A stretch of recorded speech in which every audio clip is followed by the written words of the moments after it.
I don't know what passed between us in that moment, but I've never felt the same since. I think I must have passed between worlds and caught a glimpse of paradise. Nothing could ever be as pure as autumn. Her impression will be forever living in my mind and soul. I spent all my time with autumn after that. I clung to her in constant fear of losing such unbridled perfection. Every moment in her presence was like an eternity of bliss. I often thought I must have died and gone to heaven. It hurts to think back on such times when I was content for every second to be my last, safe in the knowledge that I'd already been to heaven. Now my life is a constant hell. I would be happy to die now. Nothing worse could happen, and I know that I'm close to death. So many things passed since that day of carefree passion. Autumn and I spent many years living together under the protection and watchful eye of her clan. They taught me of the stars, the cycle of the moon. I taught Autumn about science and experimentation. She used to giggle at me when I spoke of gravity and cells. Things too big and too small, she used to say. Both were unimportant to her.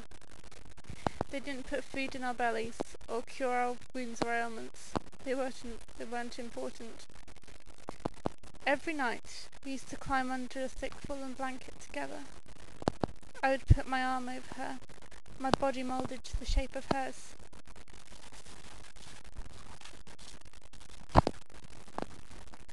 I would stroke her hair and tell her that she was my whole world. She would take my hand, bringing it up to her mouth and stroking her lips against it, as she would whisper her admissions of love and longing for me. We never had sexual intimacy, by the wish of her clan. I often wondered what her soft skin would feel like against mine, our bodies touching gently, my hand resting slightly on her supple breast. It sent cold shivers up my spine, leaving goosebumps of anticipation and curiosity. I often lay awake, watching the gentle rhythmic rise and fall of her chest as she slept, stroking her soft, fragrant hair. The waves of her mahogany locks spread across her pillow and made her appear like an angelic wood sprite, warm and joyful in blessed slumber.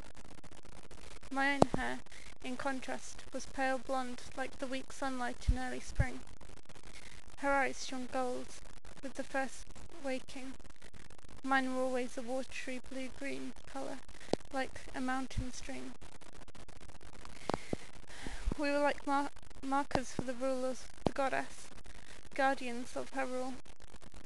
One to welcome, the other to say farewell.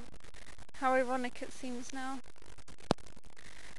Autumn was the beginning of my life, and I was the end of hers. I don't think God's own angels could have shed as many tears as I did the day she died.